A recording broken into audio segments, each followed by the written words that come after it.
7,500 number છે અને કદાચ હજી આમાં બીજા 10,000 નંબર વધી જાય તો આમાં વજન વધી જાય. આપણે શું કરીએ છીએ? બીજાનું લોકોનું જોયા કરીએ છીએ. ખરેખર જો તમે ખેતી કરતા હોય અને ખેતીમાં તમારે પ્રગતિ કરવી હોય તો આજથી સંકલ્પ કરો કે હું મારા વાત બીજા લોકો સુધી પહોંચાડીશ. શું કરવું તમારે? વાવણીની મૂછ મૂકો, ત્યાંથી તમે વિડીયો બનાવવાનું શરૂ કરો કે મેં મારા ખેતરમાં આજે ટુકડા ઘઉં, બંસી ઘઉં વાવ્યા છે, ત્યાંથી શરૂ કરો. પિયત આપો, ત્યાંથી શરૂ કરો. એની માવજતના વિડીયો લોકો સુધી મૂકો. પાક તૈયાર થાય ત્યારે સોનેરી દાણા જેવા આપણા ઘઉંને લોકો સુધી મૂકો અને પછી એમને કહો કે અમારા આવા સરસ દવણું કરેલા ઘઉં, સીધા ઘંટીમાં ઓરી શકાય એવા ઘઉં અમારા ખેતરથી સીધા તમને મળશે, આવા આવા ભાવ હશે. આજે લોકોને જેટલું રેડી ફૂડ આપો એટલું જોઈએ છે અને એટલે જ તો શહેરોની અંદર સ્વિગી, ઝોમેટો જેવી કંપનીઓના ફૂલા ફેલા અને હમણાં બી લિંક જેવી કંપની આવી છે. 10 મિનિટની અંદર તમે માગો એ તમારા ઘરે પહોંચાડી દેશે. જો આ સમયના બદલાવ સાથે તમે નહીં જોડાવ તો તમારા અને કંપનીઓ વચ્ચેનો ગેપ છે તે વધતો જશે અને તમારે કાયમી ઢસડા કરવા પડશે. તો તમારા ખીચામાં જે મોબાઈલ છે એનો ભરપૂર ઉપયોગ કરો, સંપર્કો વધારો અને તમારી વાત લોકો સુધી પહોંચાડો. એનું પણ તમારી પાસે માધ્યમ છે. પહેલું માધ્યમ વોટ્સએપ છે, બીજું માધ્યમ ફેસબુક છે, ત્રીજું માધ્યમ યુટ્યુબ છે, ચોથું માધ્યમ ટ્વિટર છે. આવા તો અનેક સોશિયલ મીડિયાના વર્ઝનો છે અને અનેક હવે જે વધુ વર્ઝનો આવી રહ્યા છે. એની પણ તમને નાનકડી વાત કરું. વોટ્સએપ તમે એને મોકલી શકો કે તમારી પાસે એમનો નંબર હોય. ફેસબુક તમે એને તમારી સાથે જોડી શકો જે તમારા ફ્રેન્ડ હોય. પણ યુટ્યુબ એક એવું માધ્યમ છે કે તમારી કલ્પના બહારના લોકો તમારા વિડીયો જોઈ શકે, જેને તમે ક્યારે મળ્યા ન હોય, જેની તમારી પાસે નંબર ન હોય, જે તમારા ફેસબુકમાં ફ્રેન્ડ ન હોય, જેની તમારી પાસે કોઈ લિંક ન હોય. તમે બીજા યુટ્યુબમાં વિડીયો જોતા જોતા આડું આવતું જાય અને તમને જે ગમતું હોય ત્યાં તમે ક્લિક કરી અને એને તમે જોતા હોવ છો. આ બધું જ અમે સોશિયલ મીડિયાના માધ્યમથી ગમી. તમને એમ થશે કે 1 લાખની વાત કરી શરૂમાં, તો હવે એની વિગત આપો. એની પણ આપી દો. ઘઉં વાવેતરમાં વીઘે કેટલા કમાઈ શકો? ઘઉંનું વાવેતર કરો તો વીઘે કેટલા રૂપિયા કમાવ? કોઈક તો જવાબ આપો. હવે ઘઉંનો 1 લાખ રૂપિયા કમાઈ શકાય ખરા? આવો સુડાવડ અને દેખાડું કેવી રીતે વીઘે 1 લાખ રૂપિયા ઘઉંમાંથી કમાઈ શકાય. તમે પણ ઘઉં વાવ્યા છે, મેં પણ ઘઉં વાવ્યા છે. તમે ઘઉંનું થ્રેસર, હાર્વેસ્ટર રાખીને સીધા વેચી આવશો યાર્ડમાં, 1, 2, 3 હરાજી થઈ જવાની. મેં ઘઉંનો પોક પાડ્યો છે. ગયા વર્ષે 300 રૂપિયાના ભાવ હતા, આ વર્ષે 400 રૂપિયાના ભાવથી પોક વેચીએ છીએ. હવે વીઘે 70-80 કિલો પોક થશે કે નહીં થાય? અચ્છા, તમે ઓછો આંકડો કીધો. 250 થી 300 કિલો પોક થાય. 300 કિલો પોક થાય, 300 રૂપિયાના ભાવથી વેચો તો 90,000 રૂપિયા થાય. 250 કિલો થયો હોય તો 300 ના ભાવથી 75,000 રૂપિયા થાય. આ વર્ષે મેં 400 રૂપિયાના ભાવ મૂક્યા. પોક પડી ગયો છે. આજે ચાલુ હતું પણ ઠેસિયા સાહેબનો ફોન આવ્યો, કીધું અમે કામ 1 દિવસ બંધ રાખીને આવશું. અહીંયા વાતો થતી કે ખેડૂત ખોટ ખાય પણ ખોટી નથી થતો. થોડું ખોટી થવાનું પણ વિચારજો. આજે તમને આ બધું પ્રેક્ટિકલ એટલા માટે કહું છું. તમને એમ થાય પોક વેચવા ક્યાં જાઓ, એ મેં તમને કીધું. મારે એક અભણ ખેડૂતનું ઉદાહરણ દેવું છે. વડિયા તાલુકાના રામપર ગામનો ખેડૂત છે, જેને પોતાનો મોબાઈલ નંબર યાદ નથી. એ અભણ ખેડૂત છે. એણે 90 મણ પોક પાડ્યો છે, એટલે 1800 કિલો પોક થયો. અને સુરતની અંદર એણે 50 મણ 400 રૂપિયાના કિલો ભાવથી વેચી નાખ્યો. 50 મણ એટલે 1000 કિલો થયો અને 400 રૂપિયાનો ભાવ એટલે 4 લાખ રૂપિયા થયા. આવા એક નહીં, હું 100 કરતાં વધુ ખેડૂતોના નામ અને નંબર તમને અત્યારે આપી શકું છું જેમણે પોક વેચે છે. બીજું ઉદાહરણ આપું. કોઠીંબાની કાચરી બનાવવા અહીંયા માતાઓ બહેનોની હાજરી ઓછી છે, પણ સાહેબ હવે કાર્યક્રમ એવો કરજો, બહેનોને જ આમંત્રણ આપજો અને મને બોલાવજો એટલે હું કહું. બેનો, કોઠીમાંની કાચરી બનાવવા માટે ક્યાં તમારે એના ક્લાસ કરવા પડે, ક્યાં એની ટેકનોલોજી છે. તમારા ઘરે શાક સમારવાની જે છરી હોય એ તમારું હથિયાર છે. હવે આ બાજુ ખેડૂતો છે એને પૂછી લો કે તમારે કોઠીંબા વાવવા પડતા નથી, એની માવજત કરવી પડતી નથી, વાડીમાં ઉગે છે ને એક વેલો હોય તો 2 તગારા ભરાઈ જાય એટલે ઉતરે. મારી વાત ખોટી હોય ત્યાં ઊભા થઈને ના પાડી દેજો. હું એવો માણસ છું, ખોટી વાત કરે ને મને એમ કે આ વાત ખોટી છે, ત્યાં હું વાતનો ખુલાસો કરીશ. એટલે વચ્ચે મને ક્યાંય પણ તમારે રોકવા ટોકવાની છૂટ છે. 7 વર્ષ પહેલા કોઠીંબાની કાચરી સામાન્ય, આ વાત થોડીક લંબાણપૂર્વક કરું તો સાહેબ વાંધો નહીં કે ટૂંકમાં કરું? હા, તો હું તમને ઉદાહરણ સાથે કહી શકું, નકર શોર્ટમાં કહી દઉં. સામાન્ય રીતે અમારા મિત્રો અમદાવાદ એટલે એવું નક્કી થયું કે આપણે દિવાળી ઉપર 3-4 દિવસ બધાએ ફેમિલી સાથે જવું, અને દિવાળીએ સામાન્ય રીતે કોઠીંબા તૈયાર થતા હોય ને કાચરી અમારા ઘરે 5-7 કિલો સુકાતી હતી. એ આવ્યા અને અમે 3-4 દિવસ ફરીને પછી પાછા ઘરે આવ્યા ને સામાન્ય રીતે તમારા ઘરે બને છે એવું જ મારા ઘરે હોય. આ કોઠીંબાની કાચરીનો વેપાર કરવો અને કેવડા પૈસા કમાવા એની કોઈની કલ્પના નહીં હોય. તમારા ઘરે કોઠીંબાની કાચરી હોય તો તમે જાય ભાઈ મિત્રો, પાડોશી, સગા, સ્નેહી, બેનપણી કે માતાઓ, આપણા માસી, મામા, ભાણિયા બધાને ભત્રીજાને આપતા હોય. મેં પણ મારા મિત્રોને બેને ચપટી મુઠ્ઠી કાચરી આપી. એ કાચરી અમદાવાદ પહોંચી, એમણે એમના પાડોશીને વાત કરી કે અમારી રીતે આ કાચરી આવી છે ને બહુ સરસ ભાવે એવી મીઠી છે. વરની માને તો એ જ વખાણે ને, એટલે હું મારા વખાણ કરું છું કાચરીના. એટલે પછી એમણે કીધું કે તો અમને મંગાવી દો ને. આ પહેલી શરૂઆત વેચાણ કેમ થયું એટલા માટે ઉદાહરણ સાથે કહું છું. ફોન આવ્યો કે ભાઈ, મેં એને કીધું, એણે કીધું 500 ગ્રામ કાચરી જોઈએ. મેં ભાઈ કાચરી વેચવાની ન હોય, સામાન્ય રીતે એમને આપણે ચપટી મુઠ્ઠી આપતા હોય. એ કે તમારે જે ભાવ લેવો હોય લઈ લો. સાહેબ મેં એ ના પાડે ને એટલે એમ 7 વર્ષ પહેલા એમ કીધું કે 500 રૂપિયા કિલો કોઠીંબાની કાચરી. એટલે મેં કીધું ના પાડે ને મારે આ મોકલવાની પીડાની. તો એમણે હા પાડી દીધી.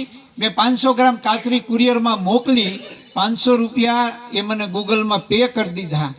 પછી અમે પતિ પત્નીએ બે નક્કી કર્યું કે આ તો એવો વ્યવસાય છે કે લોકો માગે એમ પૈસા આપે છે, અને આમાં કોઈ બહુ મોટી મહેનત નથી, આમાં કોઈ ટેકનોલોજી નથી, આમાં કોઈ મશીનરી લાવવાની જરૂર નથી, અને તને તો સરસ મજાની બનાવતા આવડે છે. ત્યાંથી શરૂઆત થઈ. બીજા વર્ષે અમે જેટલા વેલા ખેતરમાં એમને ઉગ્યા હતા એને એકેયને કાઢ્યા નહીં, રેવા દીધા ખેતરની વચ્ચે હોતે. હાથી હાંકવામાં નડે તો એ ઊંચું કરી લઈએ, અને આડોશ પાડોશને કહે ભાઈ આટલા બધા વેલાને શું કરશું. એ બીજા વર્ષે 25 કિલો કાચરી થઈ અને એને અમે 500 રૂપિયામાં વેચી. પછી તો અમને ગળપણ આવે ને, 500 રૂપિયાના ભાવની કાચરી 25 કિલો વેચાઈ જાય. ત્રીજા વર્ષે 5 વીઘાના કપાસમાં 5 વીઘામાં કોઠીંબા નીચે સોંપી દીધા, વાવી દીધા.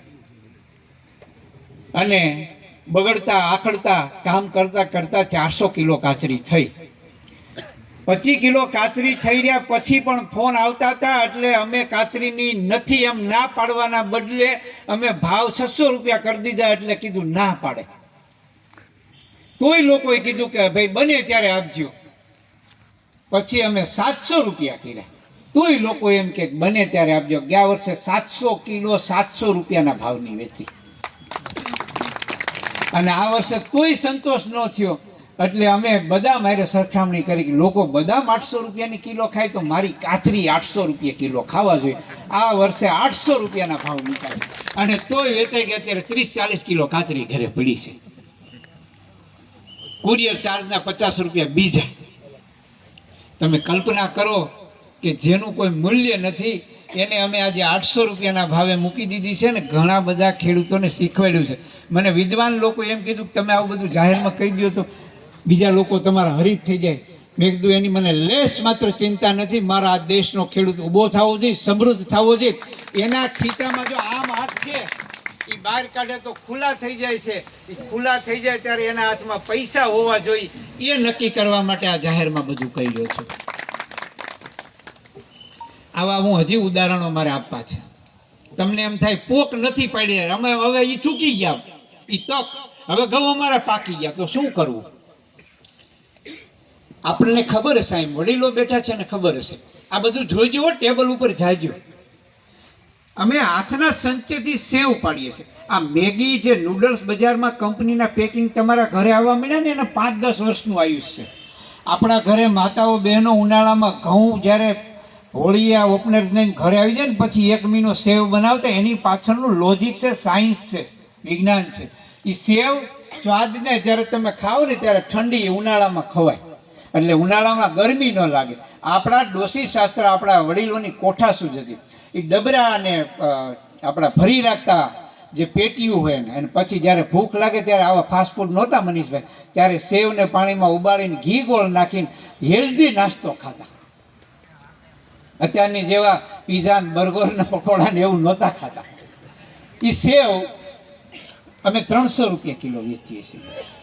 એટલે મણના કેટલા થયા? 6000 રૂપિયા. શું કર્યું? ઘઉંને ઘરની ઘંટીમાં દળીને લોટ કરી નાખ્યો. એ લોટમાં પાણી નાખ્યું. એ લોટમાં પાણી નાખેલા લોટને વણીને સેવ બનાવી નાખી. એ સુકાઈ ગયું, પાણી ઉડી ગયો, એ લોટ જ વીધો અને એને 300 રૂપિયા કિલો વીધા. જ્યારે તમે લોકો 30 રૂપિયા કિલો ઘઉં વેચો છો, એને દળીને પાણીને વણીને પેકિંગ કરીને મૂક્યા. એ 30 રૂપિયાના ઘઉંના 300 રૂપિયા કર્યા અમે. આ બધું પ્રેક્ટિકલ છે હો, ત્યાં પેકિંગ લાવ્યા છો. અને મારી એક વિનંતી છે, હું તમને ખરીદો એવું નથી કહેતો, પણ તમારે એ પેકિંગ સમજવા માટે એક પેકિંગ તમારે લઈ જવા જોઈએ, જેથી કરીને તમને સમજી શકાય કે આપણે આવું પેકિંગ કરી શકીએ. હજી પણ એક ઉદાહરણ આપવું છે. આવા 100 જેટલા ઉદાહરણ રાઈથી માંડીને કેરી સુધીના પાકના હું આપી શકું. અહીંયા બેઠેલી બહેનોને પૂછીએ કે તમને પાપડ વણતા આવડે? તો હા પાડે. મનીષભાઈ, મારી એક ખાસિયત એ છે કે હું ખર્ચમાં નથી માનતો, રોકાણ કરવામાં નથી માનતો. કોઈને પૈસા રોકી અને પૈસા કમાવા એ મારી વ્યાખ્યા અથવા તો મારા મગજમાં ક્લિક નથી થતું. આપણી પાસે જે સાધનો છે અથવા તો જે આપણી પાસે વ્યવસ્થા છે એને જ આપણે એવા ઢાળમાં ઢાળી અને આપણી આવકમાં વધારો કરી શકીએ. પાટલી ને વેલણ રસોડામાં હોય ને પાપડ વણતાય આવડતું હોય.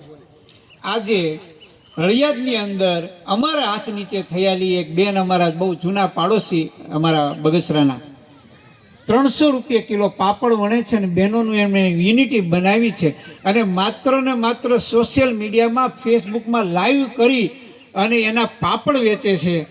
400 રૂપિયા કિલો પેંડા વેચે છે.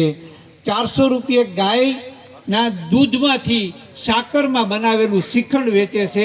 નાનકડા એવા ગામમાં બેઠા બેઠા સોશિયલ મીડિયાના માધ્યમથી વેચાણ કરે છે. મહિને લાખ રૂપિયા કમાય છે. મારી આપને વિનંતી છે, જૂનાગઢના શિવરાત્રિના મેળામાં ન જાતા, ગિરનારની લીલી પરિક્રમામાં ન જાતા, પણ આવા સફળ ખેડૂતોની ઘેરે જઈ અને શું કરે છે, કેમ વેચાણ કરે છે, કેમ પેકિંગ કરે છે, કેમ એની પ્રોડક્ટ બનાવે છે, કેવું એ પ્લેટફોર્મ વેચાણ માટે કરે છે, એના માલના ભાવ કેવી રીતે નક્કી કરે છે, કેમ વેચાણ કરે છે, એવું શીખવા માટે જાજો. ગઈકાલે મારી વાડીએ પોક શેકાતો હતો. મારું તો બધું સોશિયલ મીડિયામાં મોટું નેટવર્ક છે, એટલે એ મારો વિડીયો જોઈને એક ખેડૂત બાપ દીકરો આવ્યા, સીધા વાડીએ આવ્યા. અને અમે ઘરે આવતા રહ્યા 6 વાગે આવ્યા. એટલે ત્યાંથી મને ફોન કર્યો કે અમે તમારી વાડીએ આવ્યા છીએ, પોક કેમ પાડવો ને કેમ કરવું એ શીખવા માટે આવ્યા છે. ત્યારે મેં કીધું, મેં તમે થોડી વાર ખોટી થાવ, હું વાડીએ પાછો આવું છું અને તમને વાત કરું. આપણી જરૂરિયાત એ છે, આપણે ખેતી કરીએ છીએ તો ખેતીમાં જ કેમ આવક વધે એ જ આપણે કરવું પડે. માત્ર ઘઉં સાફ કરો અને પેકિંગ કરીને વેચો ને તોય તમને 50-100 રૂપિયા મણે વધારે મળી જાય છે. એવું પણ એક મારે ઉદાહરણ આપવું છે. અમરેલી તાલુકાનું દૈડા ગામ છે. આજે એના ઘઉં બીજા કરતાં 50-100 રૂપિયા આખા ગામના ઘઉં ઊંચા વેચાઈ શકે. તો આપણે એવું પણ કરી શકીએ. અને વાતો ઘણી બધી કરી, પણ છેલ્લી વાત એક દિલ્હીવાળી કરી દઉં. એટલા માટે કરવી છે કે મને બહુ જ વેદના છે. સરકાર આપણને સપોર્ટિંગ પ્રાઇઝ આપે છે, એટલે કે ટેકાના ભાવ આપે છે. 1965થી આપણે બધાને કદાચ નહીં ખબર હોય, સરકારનો એક વિભાગ એ MSP નક્કી કરે છે, મિનિમમ સપોર્ટ પ્રાઇઝ, જેને આપણે ટેકાના ભાવ કહીએ છીએ. અને 20 કરતાં વધુ પાકના એ ટેકાના ભાવ 2 સિઝનમાં નક્કી થાય. ચોમાસું પાકના ભાવ જાન્યુઆરી મહિનામાં નક્કી થાય અને શિયાળુના પાકના એ પાછા ઓગસ્ટમાં નક્કી થાય. મારો વિભાગ તેલીબિયાનો છે એટલે હું મગફળીમાં મારું એક્સપર્ટાઇઝ છે. એટલે મગફળીના ભાવ જ્યારે નક્કી થતા હોય ત્યારે મને MSPની કમિટીમાં આમંત્રણ દિલ્હીથી હોય. મગફળીની અંદર છેલ્લા 10 વર્ષથી દેશની સૌથી મોટી એક તેલીબિયા સંસ્થા છે જેનું નામ છે the solvent attraction association of India. એનો હું મેમ્બર છું, જેની હેડ ઓફિસ બોમ્બે છે. અને છેલ્લા 10 આમ તો એ સંસ્થા 15 વર્ષથી કામ કરે છે, પણ હું એ સંસ્થા સાથે 10 વર્ષથી જોડાયેલો છું. એટલે 10 વર્ષથી મગફળી તમારા ખેતરમાં વાવેતર થઈ જાય ને એના ડેટા મારી પાસે હોય. વાવેતરના તાલુકા વાઇઝ આંકડા હોય એટલું નહીં, તમારા તાલુકામાં કેટલું વાવેતર મગફળીનું થયું છે, તમારા ખેતરમાં કયા વર્ષે વીઘે કેટલું ઉત્પાદન મગફળીનું આવશે, એના આંકડા ગુજરાતમાં નહીં દેશમાં સૌથી પહેલાં અમારી સંસ્થા નક્કી કરે છે. એનો હું મેમ્બર છું ને એ વિભાગ મગફળીનો સાહેબ મારી પાસે છે. એટલે એ ખેડૂતોના ખેતરે જઈ દર વર્ષે અમે લગભગ ઓક્ટોબરના ચોથા વીકમાં એટલે કે એન્ડમાં અમારો આ સર્વે થતો હોય, જેમાં અમે ખેડૂતો સાથે, વેપારીઓ સાથે, ટ્રેડરો સાથે, દલાલો સાથે, ઓઇલ મિલરો સાથે, સિંગદાણાના કારખાનાઓ સાથે, એક્સપોર્ટરો સાથે, બિઝનેસમેનો સાથે. તમને નવાઈ લાગે કે અદાણીના મેનેજરો પણ અમારી સાથે ખેતરમાં ફરતા હોય અને એ અમારી સાથે ઊભા હોય ને હું એમ કહું આ ખેતરમાં મગફળી આટલા મણ ઉતરશે ત્યારે એ આંકડા નક્કી થાય. આ વાત હું એટલા માટે ખુલાસા સાથે નક્કી કરું છું, કહું છું તમને કે મગફળી વાવો છો તમે અને એર કન્ડિશનમાં ઓફિસમાં બેઠેલા એક્સપોર્ટ કરનારા એના ભાવ નક્કી તમારા ખેતરમાં આંટો મારીને આવીને કરી જાય છે, તમને ખબર નથી. આ ખેડૂતના દીકરા સાથે હું એમાં જોડાયેલો છે એટલે આવી ખુલ્લી વાત કરું છું. વાવેતર તમે કરો છો ને ભાવ એ બેઠા બેઠા નક્કી કરે ને એક્સપોર્ટ શું ભાવે કરવું એ બધું નક્કી થઈ જાય. ગઈ સાલની આગલી સાલ અમારે સાથે યુક્રેનથી એક પાર્ટી પણ હતી. ટોપ લેવલના લોકો હોય છે જે મગફળીના સિંગતેલ અને દાણાનો વેપાર કરનારા, એના ઉપરથી એના ભાવ નક્કી કરીને દેશમાં કેવડું ઉત્પાદન આવશે એ નક્કી કરતા હોય. મારે આપને એક ઠપકો આપવો છે. મેં આ વર્ષે 42 લાખ ટન ગુજરાતમાં મગફળીનું ઉત્પાદન થશે એવા આંકડા જાહેર કર્યા એટલે ખેડૂતોએ ગાળું દેવાનું શરૂ કર્યું. આ આંકડા સાચા હતા એ તમે બધા જોઈ લીધું. મગફળી હજી પણ ખેડૂતોના ઘરમાંથી ખૂટી નથી. આપણે એક દ્રષ્ટિ નીચી ગઈ છે એટલા માટે કે ઓછી થાય તો આપણને સરકારમાંથી વીમો મળે, પાક નુકસાની મળે.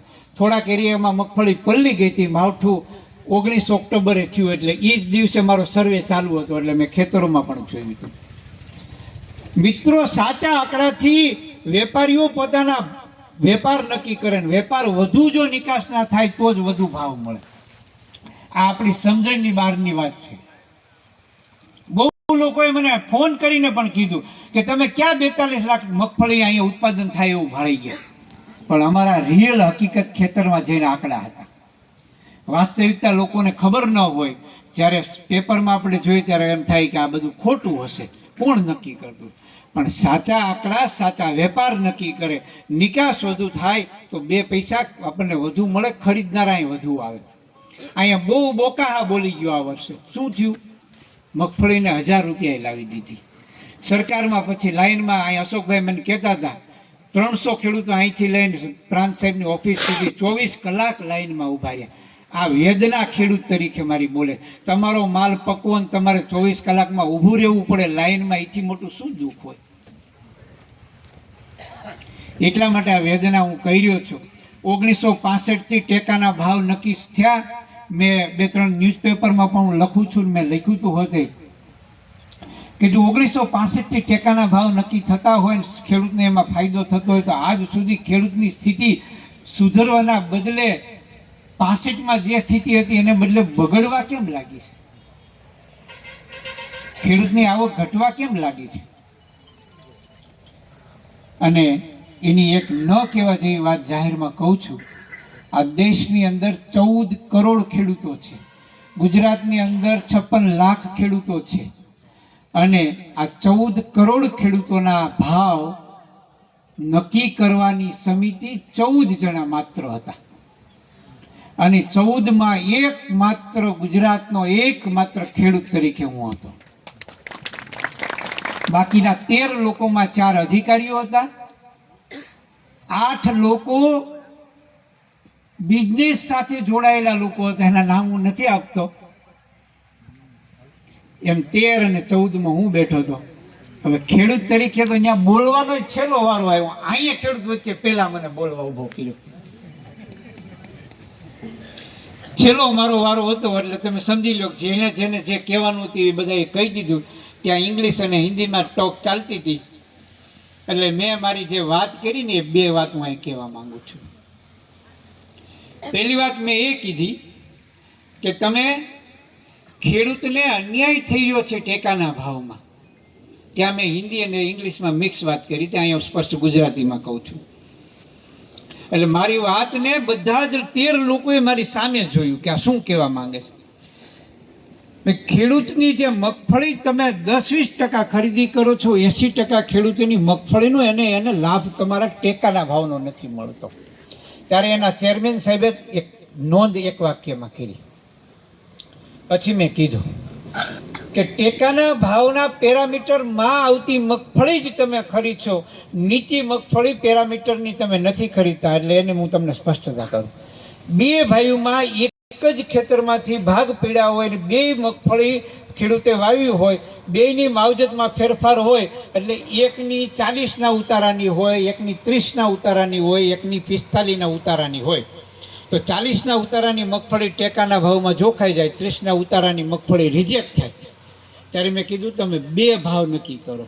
ભલે નીચા પેરામીટરવાળી ભાવ હોય તો એમાં 50-100 રૂપિયા નીચા સાહેબ રાખીને તમે 2 ભાવ નક્કી કરો અશોકભાઈ, એટલે બધાને લાભ મળે. એક વાત. બીજી મેં રજૂઆત કરી કે તમે ખેડૂતોને સીધું આપો. સરકાર પાસે એના આંકડા હોય છે કે પરેશભાઈ વાવૈયાના ખેતરમાં 20 એકરની મગફળી છે, તો તમે નક્કી કરો કે ભાઈ ખેડૂતને આપણે 2 હેક્ટરનું વાવેતરનું આપણે સપોર્ટ કરવો હોય તો 2 હેક્ટર એટલે કે 12.5 વીઘાની મગફળી. આ વર્ષે શું ઉતાર આવ્યા કે વીઘે 18 મણના આપ્યા, તો એને એ 18 ગુણ્યા 12 કરી અને એના જે મણિકા થતા હોય 1000માં કે 1100 રૂપિયાની ખુલ્લી બજારમાં ભાવ છે, ટેકાના ભાવ 1356 છે, તો એને 256 રૂપિયાનો ભાવ ફેર તમે એને આપો. આ મારી 2 રજૂઆત મેં ત્યાં ધારદાર રીતે કરી અને અંતમાં એને છેલ્લે કીધું છે કે તેમ છતાંય તમે રજૂઆત ન કરો તો ખેડૂતોને એના ખર્ચના જે ભાવ થઈ રહ્યા છે એવા કંઈક ભાવ નક્કી કરો. આ ગયા વર્ષે જે 1356 મળ્યા ને એમાં એકદમ મોટો ઉછાળો એમાં આવેલો છે. હું દાવો નથી કરતો પણ મારી કંઈક વાતને ત્યાં સાંભળવાની છે એવું હું આપની વચ્ચે કહી રહ્યો છું. ઘણી બધી વાતો કરી છે, આમાં કદાચ તમને ક્યાંય આમ વધુ પડતી લાગી હોય, કારણ કે વીઘા લાખની વાત કરવી એટલે તમને એવું લાગે. 40 મણ ઘઉં થાય તો સેવ તમને એમ થાય 40 મણની સેવ અમે કઈ પાડી રહી કઈ વેચી રહી. મિત્રો 40 મણની સેવ પાડી નાખવાની વાત નથી. તમે રોજની 2 કિલો સેવ વણો અને 2 જ કિલો વેચો. હું તમને બહુ ઝીણી ઝીણી વાત કરું છું. એટલે મહિને 60 કિલો થઈ, 3 મણ થઈ, 300 રૂપિયાની કિલો વેચો. 2 કિલો તમે જો તમારા ફોનથી તમારા સોર્સમાં કે તમારા સંપર્કમાં ન વેચી શકો તો તમારું ઘણું બધું લેવલ ઘટે છે એવું સાબિત થાય. 2 કિલો સેવ કે 500 ગ્રામ કિલો કોઠીમાની કાચરી રોજ વેચતા શીખી જાઓ. રોજ તમારા ઘરમાં જેમ વેપારીમાં પાનના એનો જે વેપારીનો જે ગલ્લો એમાં 1000-2000 આવે છે ને એમ તમારા એકાઉન્ટમાં આવતા થઈ જાય. એટલે હું કહું છું કે ખેડૂત વેપારી સ્કિલ કેળવે. વેપારી બનીને દુકાને જવાની જરૂર નથી. તમે અત્યારે માની લો કે પાણી વાળો છો ઘઉંમાં અને કેરો ભરાવતા 15-20 મિનિટ થાય છે, તો 15-20 મિનિટ તમે બીજું કંઈ કામ નથી કરવાના. આ મોબાઈલના માધ્યમથી તમે 2-5 લોકોને તમારો વિડીયો શેર કરો, વોટ્સએપ કરો, તમારી લિંક મોકલો તો તમારી વાત પહોંચશે. આ કામ ખેતરે બેઠા બેઠા પણ થઈ શકે, કારણ કે આપણે ખેતરે બેઠા મોબાઈલ તો વાપરીએ છીએ તો 4 કલાક મનીષભાઈ 6 કલાક વપરાતો હોય તો એ શું કરીએ છીએ? બીજાના લોકોના વિડીયો જોઈએ છે, કોમેડી જોઈએ છે, અનુપમા જોઈએ છે, અને ઘણું બધું જોઈએ છે. એટલે ભલે એ તમારા માટે કદાચ ઉપયોગી હશે, હું એની ના નથી પાડતો, પણ તમારી એ ઉપયોગિતાને તમારી આવકમાં કન્વર્ટ કરો એવી મારી વિનંતી. 2 કિલો સેવ વેચો તો 300 રૂપિયા કિલો, 600 રૂપિયા રોજના થયા અને 18,000 રૂપિયાની સેવ વેચી નાખો. તમને એક છેલ્લું સૂત્ર કહીને મારી વાત પૂરી કરું છું. તમને એમ થાય કે તમારા પત્ની સાથે સહકારમાં છે, અમારા પત્ની કરશે કે નહીં કરે, એટલે એનું બેંકમાં એકાઉન્ટ ન હોય તો પહેલાં એને બેંકમાં એકાઉન્ટ ખોલાવી દો અને જે વેચાણ કરો એ એમના બેંક એકાઉન્ટ નંબર આપવા. એટલે બેંક એકાઉન્ટમાં એમાં જમા થાય એ ક્યાંય વાપરવાનું નથી અને તમને મુશ્કેલીના સમયમાં મદદ કરશે. આ હું જાહેરમાં વિશ્વાસ આપું છું બહેનો વતી.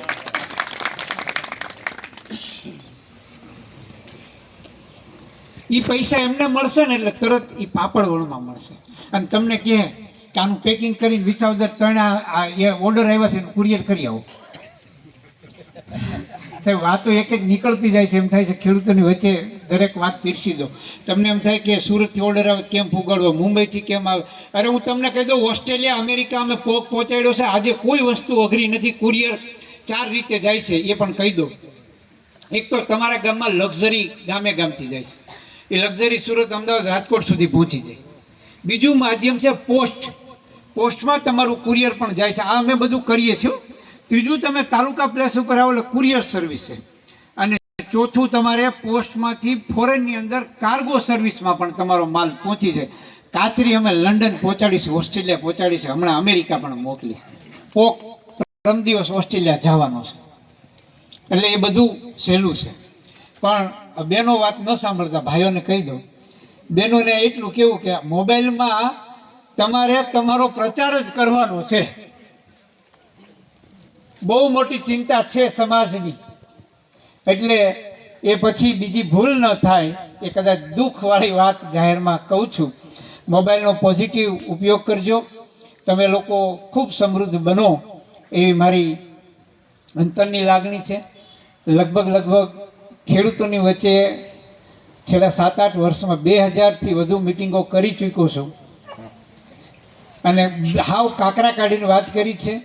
ખેડૂતો સીધા આવશે તો પણ મારી સાથે હું એને વાત કરીશ, મારી અનુકૂળતા હશે તો. મારો ફોન નંબર નોંધી લો, જેમને વાત કરવી હોય તો. મારો ફોન ન ઉપડે તો ક્યારેય એવી ચિંતા ન કરતા. તમે જોઈએ 3 ફોન મેં ઉપાડ્યા નહોતા, બોલતો હોય ત્યારે 2 સાથે વાત ન થઈ જાય, પણ મારો સ્વભાવ છે કે પછી હું પાછો એમને ફોન કરીને કહું ભાઈ શું કામ હતું. મારું યુટ્યુબમાં એક એકાઉન્ટ છે, ધરતીપુત્ર ન્યૂઝથી. 2 ફેસબુક એકાઉન્ટ છે. આ તમે બધું કરી શકો, આમાં ક્યાંય ખર્ચ નથી. વધારાના મોબાઈલ કંપની તમારી પાસેથી ચાર્જ લેવાની નથી. તો શા માટે એનો ભરપૂર ઉપયોગ ન કરો? તમે ટ્વિટરમાં એકાઉન્ટ ખોલો, ફેસબુકમાં 2-3 એકાઉન્ટ ખોલી દો. હજારો લોકો જોશે, તમને સાંભળશે. તમારી વાત સાચી હશે તો તમારી હાથને હાથો ઝીલી લેશે, નહીં તો તમને રિજેક્ટ કરશે. તમે રાઈથી વેચો, રાઈ વાવી હોય તો એને તમારે એવી રીતે પેકિંગ કરીને વેચો. પ્રાકૃતિકની ખેતી પણ ઘણી બધી છે. આજે લોકોને ઝેર વગરનું ખાતા શીખી ગયા છે, માંગ થઈ ગયા છે. મારા રાજકોટની અંદર ઓર્ગેનિક મોલ છે. સુડાવડના ખેતરેથી દરરોજ શાકભાજી જાય છે અને આવું બધું તમારે સુડાવડ પણ આવીને તમે કરી શકશો. તમારે નામ જોતા હોય તો પણ આપશું. 97-252-28-7-74 આ મારો મોબાઈલ નંબર છે. આપ સૌએ મને સમય કરતાં વધુ સાંભળ્યો છે.